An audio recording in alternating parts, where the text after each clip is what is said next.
The start of a new week for us, and we start off the week with the BMW E30 325 IS. A lot of controversy around the 325 IS, whether she got aluminium fenders, aluminium bonnet, aluminium control arms, blah blah blah, whether it's a shadow line, whether it's what. But that's BMW's own fault, because they couldn't mark the cars properly when they came from factory. They basically took a shadow line and then made it an IS. But nonetheless, it's still an iconic car within South Africa. Whether it's worth so much of money these days, I guess that's the amount people would want to pay for that car. You want something iconic, you will pay for it. But in my opinion, I think there's other cars out there that can also suit the bill for that particular price. But without further ado, let me take you guys through our 325 IS. Whether she is clean or not, that I leave to you guys to determine. But at the end of the day, this is what the owner wants. This is what it's going to get, and he's only going to get the best of service from us.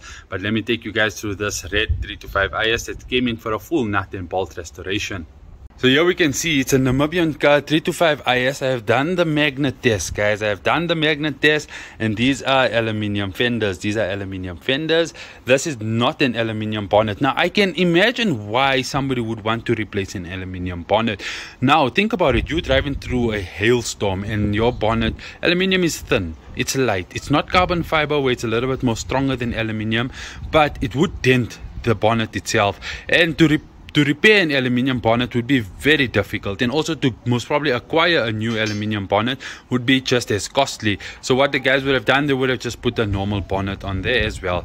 So we have the 5-volt suspension. We don't have the original wheels on the car as yet. The other things to note is that we have an original body kit that's going on for the car itself. Now, a good way to tell whether an original body kit is from here at the back. So the fiberglass ones generally don't have this cutout for the rear bumper as well as the front bumper. You'll see it in the front as well, but here you can see that the cutouts are there. So good indication. It's plastic as well, which is a good idea, a good thing. Now let me take you guys through what we're going to be doing. We're obviously going to be doing a respray on the car. We're going to be fixing up all of the dents, all of the cracks, all of the rubbers and so forth. The other things we're going to be replacing is, like, I don't know who's this, Bricks here, but anyway, some guy by the name of Bricks put his handles here. And we're going to be doing a complete interior restoration. Stuff like this, gaskets here on the side sills will be replaced, as well as the gutters here on the sides will be replaced. And we're going to spray the car the proper color that it came with, or what's technically on the VIN itself. The interior is not so bad, but it's going to need a lot of work. So as you can see, I think this is from another seat that was supposed to have been over the seat to cover this up here. But anyway, this is going to be replaced, as well as the driver's seat. You can see it's leaning towards the door itself, so that's going to be replaced. The dashboard is going to be replaced. So we currently have, I don't know if this is maybe a Wagyu cow or something like that there, but we have this type of toweling material that's covering the dashboard itself. These things I'll see if I can get new ones. This is going to be replaced as well. All of the nuts and the screws at the bottom will be replaced as well. Steering wheel will be replaced as well. The interior is not so bad, but yeah, we're going to give it a full interior clean on the inside of the car, and replace whatever we can replace. And obviously we'll replace it with some OEM parts. Other things that are going to be replaced apart from that there, we're going to be changing the wheels out, new suspension right through. So it's going to be a bottom up build. We're going to start with the suspension, work our way up, and then things like here in the boot, I don't know, okay, I don't have the keys.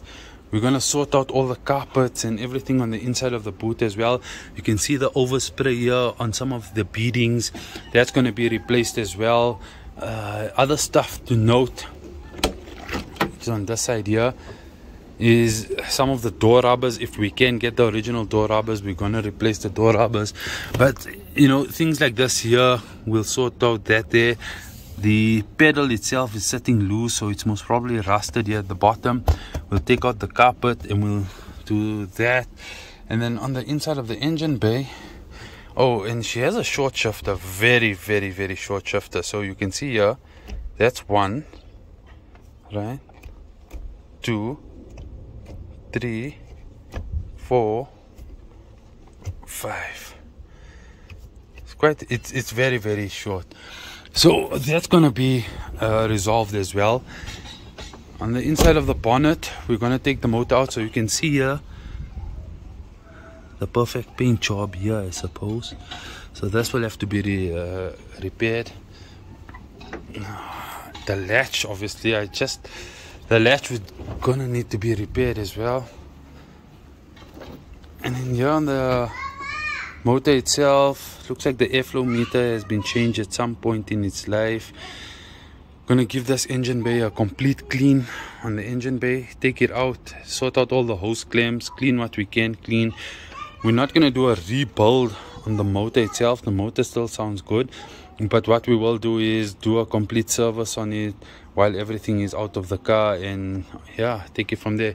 You can see the overspray here that we're gonna need to clean as well. Sure, I know all of you are wanting to know whether it's a 2.7 or 2.5 on the head. I need to have a look and see if I can actually see it with the camera. But yeah, that's there, needs to be sorted out. And while we're underneath the suspension as well, we'll refurbish the diff, check the prop out for its balancing, and then come here and replace all the mounts on the gearbox as well. We're going to get a new front valence at the bottom, a new bottom spoiler. We've already got that from BMW, but let's start now with tearing this thing apart. So as a start, what we're going to do is we're going to remove the passenger seat. After we have removed the passenger seat, we're going to remove some of the trim consoles as well, and we'll remove the back seats as well. And yeah, let's see how far we get. Maybe let's start with the door cards. Because that would be the easiest to start with. There we go. And just like that there, the passenger door card comes out. Very easy. All you do is you screw here on the top. You slide the cover back this way here, which is the handle cover. If I look here, this cover here sits like this. Just slide it back that way. Once that is slid open, there's a screw here, and there's 2 underneath here. When you take those out, then you gently just pry open on these tabs here, and you lift up over this here, and yeah, there's it out. We'll do the driver's side now. So far so good. We got the side panels out, both driver's side and passenger side on driver's side, as well as the rear seats are out, both top and bottom. 10mm screw on an E30, well, a 10mm socket on an E30 can take you a very long way. That side is out, there is out. Time to go now to the front seats. Take out the front seats now. And that's a wrap for today. We took out the entire interior. We're not going to take out the carpet right now because it looks like I need to take out the dashboard, or those things there at the bottom I need to take out, and there's a couple of bolts I need to take out. So I'll do that on another day. But for now, this is not going to go to the upholsterer. What's going to go is all of the other stuff.